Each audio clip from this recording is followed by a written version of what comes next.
So hello everyone. Sa kaninga video no, we will talk about how to plot a lot, a V-37 lot sa boundary plotter.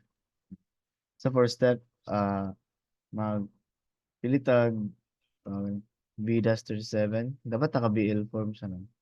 Sa kaninga video is kanitong gamiton nga lote. Which is lot number 888 cadastral 237 case 2.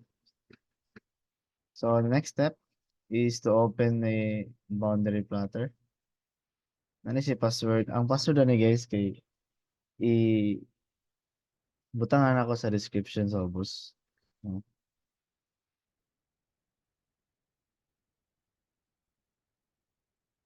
So, tanata tanata diri sa ubos, no? Makita nato ang computation. Tuplok ko nato na. Okay.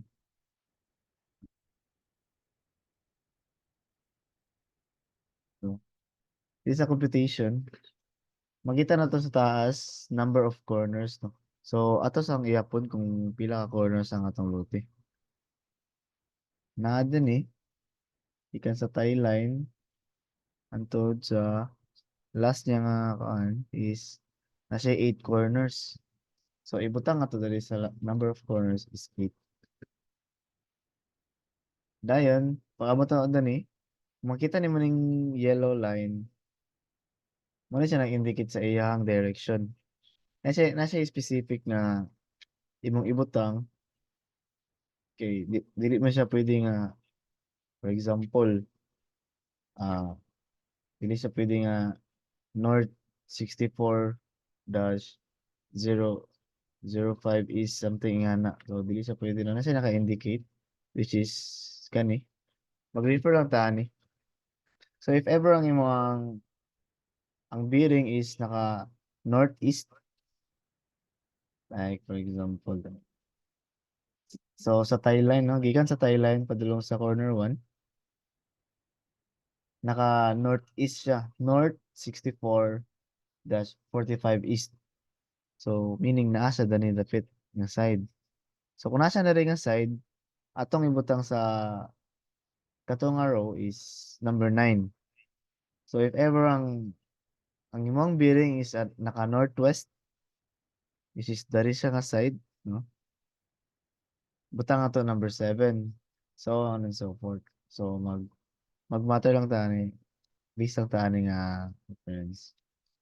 Dayon, makita nato ang yang tie line. So sugod na tag plot. Ayang tie line is tie line to corner 1 is north 64-45 east. So meaning northeast man siya. So ang atong ibutang sa boundary plotter is 9.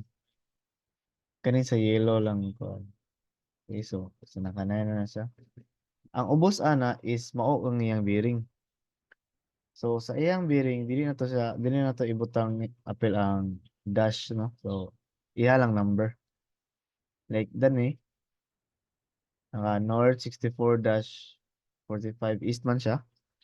So ang number lang ato ibutang dili na ta matter sa letters or band. So nakabutang dani ang atong bearing is 64-45. So tama to 64-45. Then sa ikatulo is mao ang iyang distance. Then sa distance nga part is kuha nato ang iyang point. So number ay pa nato ibutang. For example sa kani na siya distance nga 221.47. So therefore ang atong ibutang is 22147. Kuha na lang to ang point. So same process siya sa tanan nga kuan, tanan nga line. Ato lang i-input ha. So corner 1 to 2 is naka northwest. Northwest siya, meaning ang atong ibutang sa boundary plotter is number 7. Ato sa 7. Dayon, ang iyang bearing is 08-06. since kuha na to ang dash, so ang atong ibutang is 0806 lang. Then sa iyahang distance, nasa distance nga 112.80. So kuha na to ang point 112.80. So ana lang. So sa corner 2 to 3 is northeast. So kita nato diri northeast is 9. So 9 din na. Then ang iyang bearing is 89.39. Kuha na to ang dash. Ang distance is 76.79. So kung kuha na to ang point, 76.79.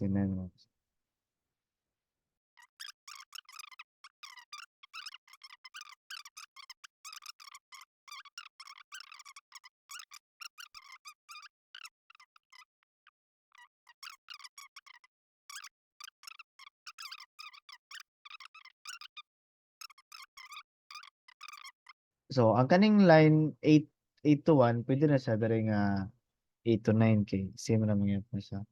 Magtagbo ra gyapon na siya. So butang ta line 8 to 9 southwest gyapon. So atong southwest kay 1 o 1 na tayo butang. Nasa bearing nga 8800. 800. Then yung distance kay 60.09. 09.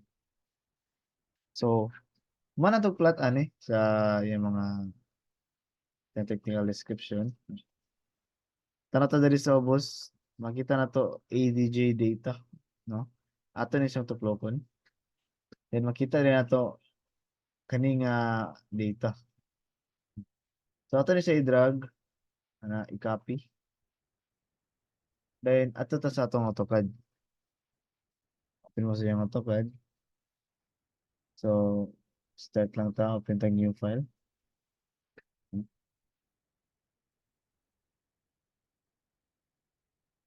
So diri sa command box, dali na to i-paste ang atong gi-copy nga data. Ayaw lang ipagawas yung mouse kay kung ipagawas niyo yung mouse ngani ang may tabo. Ana no? Oh, ngana. Kani ang ma-paste. So dili ita ganana. Ipundo lang nato ang atong mouse diri sa cursor ba ni?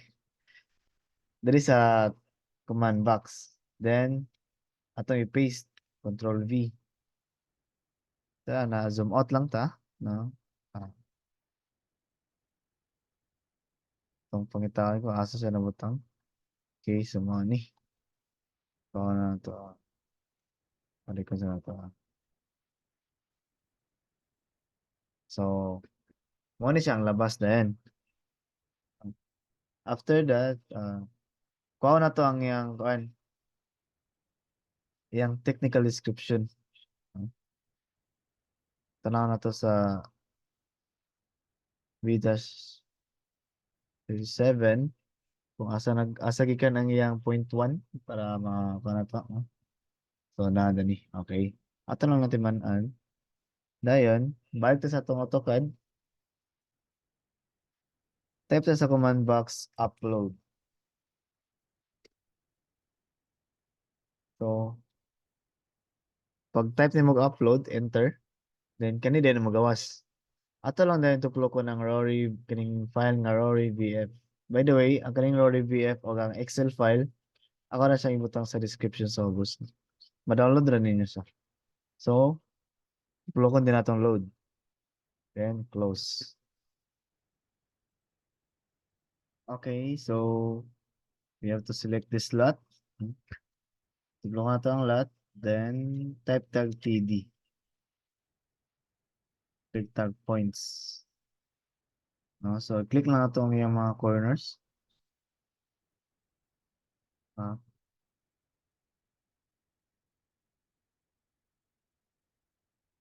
So, balik ta sa pinakauna.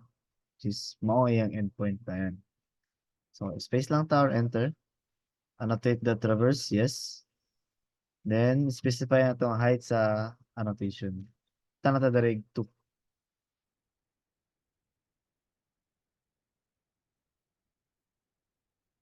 Okay. So, after ana, specify text height. So, sa technical description is ano, butang na to 2. 2 gyapon. Okay. Enter unit distance. Pwede na sa wala. Then, tuklo ko lang ito kung asa na ito ibutang ang technical description niya. O gusto lang ibutang na ni. Ang isa kayo dari sa ubos. Okay. Manana, no? Patag reference sa sketch plan. Wala ko reference sa sketch plan dali. By the way, ako na siya i-butang sa description sa ubos, no? Para inyo na siya ma-download ayun. So, paste lang ta. Tanga to dali ang sketch plan. So, atong i-copy ang lahat. Transfer na rin nato sa sketch plan. So, move lang nato eh. So, tana diya. Tanga to dali. Kuha na yung square.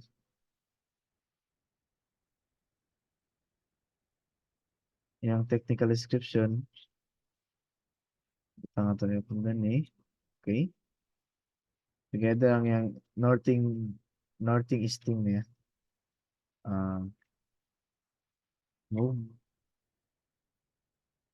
Okay. Yan. So that's it. Ay, dili pa day. Ato ba day ilisa ng iyang ngalan? Ato ilisa ng ngalan sa lot. Is butang ato ang specific name niya sa lot, which is lot 888.